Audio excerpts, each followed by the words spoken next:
آزادی کسے اچھی نہیں لگتی، پنجروں میں بند پنچھی ہوں یا کھوٹیوں سے بندھے ہوئے چوپائے، بے زباں چرند و پرند ہو یا زمین پر رینگنے والے کیڑے مکوڑے، ہر کسی کی آرزو کی فہرست میں آزادی سب سے اوپر ہوتی ہے۔ انسان تو پھر بھی انسان ہے جو آزاد پیدا ہوتا ہے اور آزاد رہتے ہوئے ہی مرنا بھی چاہتا ہے۔ اسے غلامی کی زنجیریں نہیں باندھ سکتی، اسے آزادی چاہیے، چاہے وہ جان کی قیمت پر ہی کیوں نہ ملے۔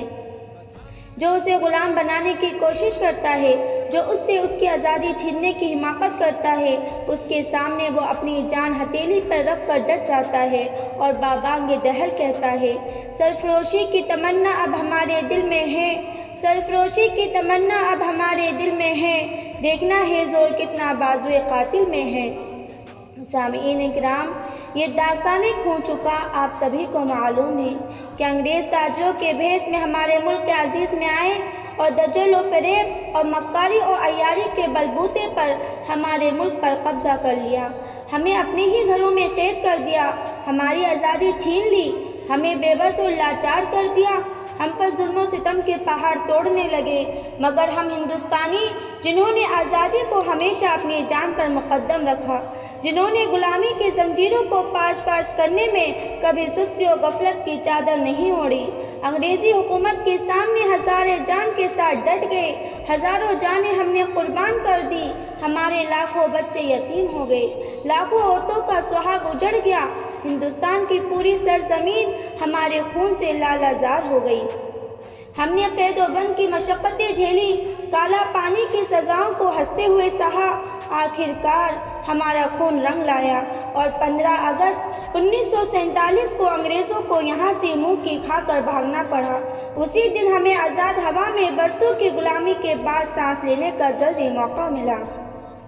حاضرین محفل، آج ہم اسی عظیم دن کے عظیم یادگار کو تازہ کرنے جمع ہوئے ہیں، آج ہم اپنے ان شہیدوں کو یاد کرنے جمع ہوئے ہیں جنہوں نے ہمیں ایک آزاد ملک سونپنے کے لیے اپنی جانیں نچھاور کر دی تھیں۔ آج ہمیں مہاتما گاندھی، پنڈت جواہر لال نہرو، ڈاکٹر ذاکر حسین، سید احمد خان، خان عبدالغفار، ڈاکٹر علامہ اقبال، محمد برکت اللہ، مولانا محمد علی ظاہر، شاہد اشفاق اللہ خان، تاج محمد علی خان، بیگم حضرت محل، ٹیپو سلطان، عظیم اللہ خان، بہادر شاہ ظفر، مولانا ابوالکلام آزاد، مولانا حسرت علی موہانی، مولانا ولایت علی، مولانا صداقت علی اور صادقان صادق پور بہت شدت سے یاد آ رہے ہیں، جنہوں نے ہمارے ملک کو ظالم و جابر انگریزوں کی جابرانہ حکومت کے پنجوں سے رہائی دلانے کے لیے اپنے دن کا چین اور رات کا سکون اپنے آپ پر حرام کر لیا تھا، مگر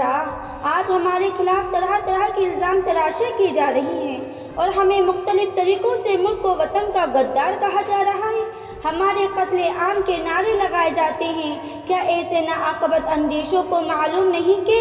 گلستان کو خوں کی ضرورت پڑی تو پہلے ہماری ہی گردن کٹی، گلستان کو خوں کی ضرورت پڑی تو پہلے ہماری ہی گردن کٹی، مگر اب یہ کہتے ہیں اہل وطن، یہ وطن ہے ہمارا تمہارا نہیں۔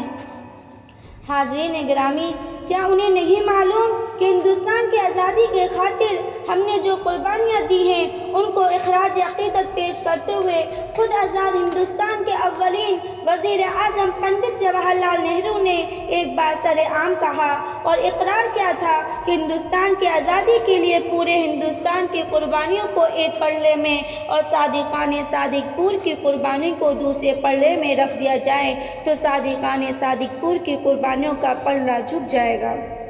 آئیے آج ہم عہد کریں کہ ہم اپنے اسلاف کی قربانیاں رائیگاں نہیں جانے دیں گے، اپنے پیارے وطن کی جمہوری اقدار کی ہر حال میں حفاظت کریں گے، فرقہ پرستوں کے منصوبوں کو خاک میں ملا دیں گے، ہندوستان کی گنگا جمنا تہذیب کو کسی بھی صورت میں مٹنے نہیں دیں گے۔ سامعین باتمکن، ہندوستان کا ذرہ ذرہ ہماری حب الوطنی سے واقف ہے، اگر چند فرقہ پرست افراد نہیں جانتے تو نہ جانے، مگر پتا پتا بوٹا بوٹا حال ہمارا جانے ہیں، پتا پتا بوٹا بوٹا حال ہمارا جانے ہیں، جانے نہ جانے گل ہی نہ جانے باغ تو سارا جانے ہیں۔ میں اپنی بات یہیں پر ختم کرتی ہوں۔ اللہ تعالیٰ سے دعا کرتی ہوں کہ وہ ہمارے ملک کی حفاظت فرمائے، اسے ہر بلا اور مصیبت سے دور رکھے، آمین یا رب العالمین۔ السلام علیکم ورحمۃ اللہ وبرکاتہ۔